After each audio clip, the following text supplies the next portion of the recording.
Hello KHS, I'm Micah Greenberg, and this is The Rundown.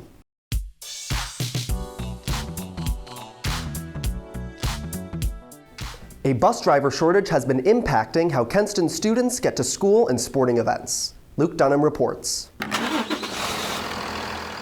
We have a driver shortage, plenty of buses to move about, but we don't have enough people to drive those buses. The driver shortage has caused Caniglio and her staff to be creative. Basically, we are piecing together either routes. You've noticed some condensing of routes where some of our families are seeing extended ride times. We've always had a driver shortage, however, COVID just helped it along even more. At the moment, Kenston is short about 10 drivers, meaning Kenston's current drivers can't take a day off because they don't have any extra drivers to sub in. As far as the community helping is just getting the word out to other folks and letting people know that, the opportunities do exist. Kenston offers a wonderful training program. Here on campus, we have 3 trainers, and all of it's provided through the district. There's currently no end date in sight, but spreading the word will hopefully attract more bus drivers for the Kenston School District. For Bomber Media, this is Luke Dunham. The KHS Unicycle Club celebrated their 10th anniversary this fall, marking a decade of one of Kenston's most unique traditions. Brooke Davidson reports. Led by KHS chemistry teacher Mr. Segulin, the Unicycle Club is celebrating its 10th anniversary and looking for new members to join this unique club. The club started out of a lesson on equilibrium in AP chemistry. I went and bought a cheap unicycle from China for about $60, and then I rode it into class. And I explained to the students that equilibrium is like moving back and forth, rocking on a unicycle. Started with one unicycle for $60, and now it's over probably 20. Students enjoy the physical and social benefits that this club holds. It's a good way to exercise your joints without it being high impact. It brings all different walks of life of people together, so there's a very eclectic mix of people. Just a fun way for kids to meet other people that they didn't know that they would meet. The students that normally don't feel involved in school can find some way to feel involved. Members believe there is something for everyone in the Unicycle Club. Just do it. Show up. Got to unicycle after class in Segulin's class, and I was like, oh, I'm just going to join Unicycle Club. There's nothing stopping you. You're going to fall, you're going to get bruises, but it's worth it. If you want to try something new and try something fun and put your neck out there, this is a great way to do it, and it's a fun group of people to do it with. The Unicycle Club will be taking a break during the winter months, but will start back up again in the spring. For Bomber Media, this is Brooke Davidson. We've got some students here at Kenston doing some pretty cool things. Senior Max Yost recently shadowed State Senator Matt Dolan. With future aspirations to become a politician, this is just a single step in his long journey. I've interned for Dave Joyce, who's a congressman, and I volunteered in other local campaigns as well. If you ever want to be an elected official at this age, go and shadow someone, a state representative or state senator. Please welcome Max, he's a senior. Inspired by Kenston art classes, junior Mara Dubé has started a commissioning business at the age of 16. I do a commissioning business where I paint people's pets, and so for art too, there's a project where I had to paint my dog, and I think what happened was a lot of people, like my mom, showed it to friends and people saw it, and then other people started posting about it like on social media and stuff. Junior Lily Tatera is part of a writing collective producing an animated short film. I was accepted to the collective with 3 other writers. I wouldn't say I've done anything on this scale before. I've written and submitted to things before, but this is kind of the biggest that I've ever been accepted to. As we move into the Thanksgiving season, Bainbridge Area Food for Friends continues to assist families in need. Jenny Capsio reports. When need is at its highest, the Bainbridge Area Food for Friends continues to expand its inventory to aid families in the best way possible. Helping people get on their feet, and you'd be surprised when they get back on their feet. They come in and they offer to, what do you need? You help me, can I help you? And that means a lot.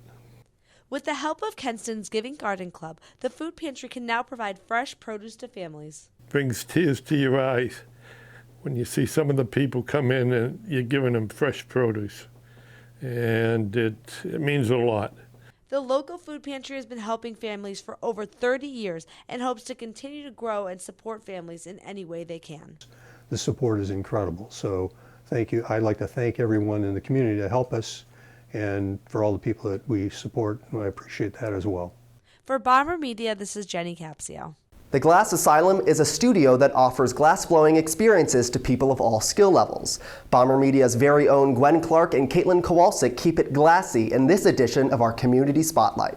The Glass Asylum offers a glass-blowing experience that allows people, regardless of their skills, to make artwork that can be shown in their own home. It's a medium that's kind of tricky to work with and get the hang of it if you're learning it by yourself, but for instance, we here and a lot of other studios let you come on in and make pieces yourself, so we kind of help you.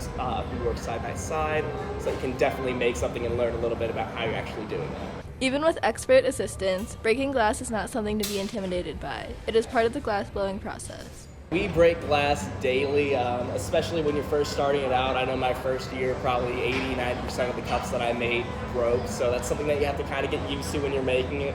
With more experience, customers can make more intricate artwork to feel proud of. The most tricky thing for me to make, it's probably that sailboat right over there, and that was just really hard to do just because that was a really heavy piece to handle. For Bomber Media, I'm Gwen Clark. Kenston senior and percussionist John Tate is active in the music program at KHS as well as multiple youth orchestras. Here is John discussing his love for music in the latest installment of In Their Own Words. Hi, I'm John Tate. I'm a senior here at Kenston High School, and I'm a percussionist. So drumming hasn't always been a part of my life. I actually played clarinet and then saxophone in 5th and 6th grade. And then at the end of 6th grade, I saw this kid play this super cool snare part in concert band, and I saw that and I'm just like, wow, that's exactly what I want to do. That's exactly how I want to express myself. It's just the coolest sound I had ever heard.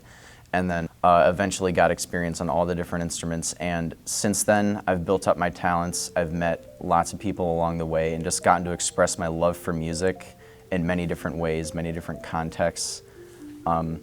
It's always been a great way to get frustration out. Like when I'm angry, I can just go down, bang on the drum set for a while. It's the perfect way to get that frustration out. Over the years, it's been beautiful to see myself improve from 7th grade, learning all the notes on the keyboards and learning all the fundamentals of playing, and then over the years, bringing my musicality into that through studying with multiple different percussion teachers and learning from people that have helped me along the way. If I told myself from middle school where I would be now, I would be totally shocked. Like, there's no way I would believe where I ended up. I always hate to see people kind of give up their inspirations and give up their dreams for music, whether they think they're not good enough or they think it's not something that's going to make them a lot of money in the real world, or it's just kind of a bridge to nowhere. But I encourage people who have musical aspirations to really stick with them and just try a bunch of different things and see if you can improve, because it's a really great road to go down and something you can do for your whole life.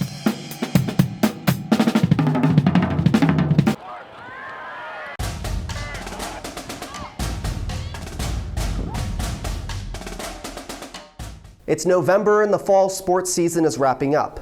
Kenston girls soccer and volleyball join the girls golf and tennis teams on the throne of WRC champions. The Kenston girls soccer team matched their historic 2020 season with a second consecutive district championship. Mikey Sertel reports. After going undefeated in their regular season and winning a district championship, the girls soccer team had another historic season. It feels really good. It's kind of crazy that we did it again, but it's definitely a confidence booster for our team. The girls ended their season in a double overtime game against their rival Chagrin Falls. Obviously, I wish we could have gone farther than we did, and it was a very tough game playing Chagrin, second overtime, and they scored with under 9 minutes left. Throughout their season, the girls were able to improve more than just their skills on the field and grew into a tighter group. I think we improved a lot on our communication skills from last year, and our team chemistry is definitely better, and we're basically like a family. The girls' communication kept them determined to keep getting farther into the playoffs. Last year, we got a taste of what regional play felt like. And it started when we started in the weight room in December, and it took us all the way here until the 2nd of November. The girls put in the work and they wanted to get back to this level. Wrapping up the season, the team says goodbye to a group of seniors that were part of 4 WRC games and 2 district championships. I think every year, each team, we had really special people and just a good connection with everybody. And I think that even though this year it's our last, and it's really exciting that every year really mattered and it just all built up. But as one season ends, another begins. Even during the off-season, the team is always working on growing and preparing for next year. They're motivated, and we know that there's JV players from this year that are going to be able to help us, and there's incoming freshmen that are going to be able to help us. A team that is so tight-knit with talent is so hard to beat. For Bomber Media, I'm Mikey Sertel.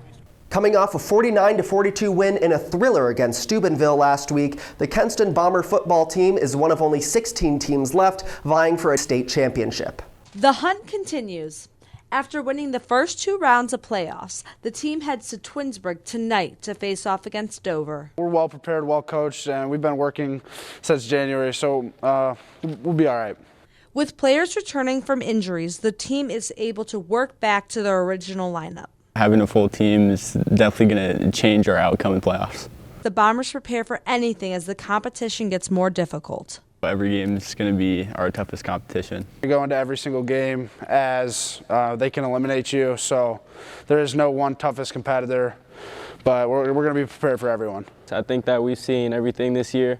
We've came back, we've got blown out, we've blown out other teams, so I feel that we can beat any team. With a range of strengths and abilities, the Bombers hope to continue further into the playoffs. Hopefully we can make it to the state championship game, go out with a bang, and bring another one back for the city and the school. So I feel that we can go to states if we keep on putting in hard work every practice. I feel we'll make it there.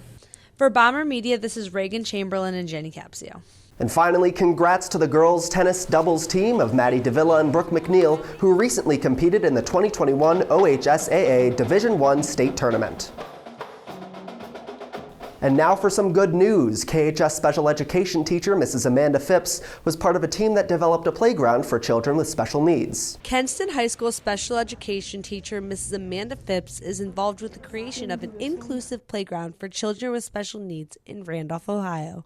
I volunteer on a board for a nonprofit called Fields Playground Group. And the president of our board started the nonprofit because she has a granddaughter with special needs, and they really struggled to find a local playground where she could take her granddaughter to play, where they felt included, accepted, and that was safe for her and her physical limitations. In order to fund the project, the group has received a variety of grants and donations. Our biggest amount of money that we've earned have been through a couple different grants. We earned a capital improvement funding grant that was $250,000, and then we also won a grant through Lowe's that was $135,000. We've had a couple private donations and then lots of donations from the community. Phipps and the team have worked hard on this playground, and we're excited to see the playground open on October 30th. That's all for this time, folks. For more on Kenston and our community, you can follow us on Twitter and Instagram and subscribe to the Principals Podcast on Spotify, Apple, or wherever you get your podcasts. Bombers, you are clear for takeoff.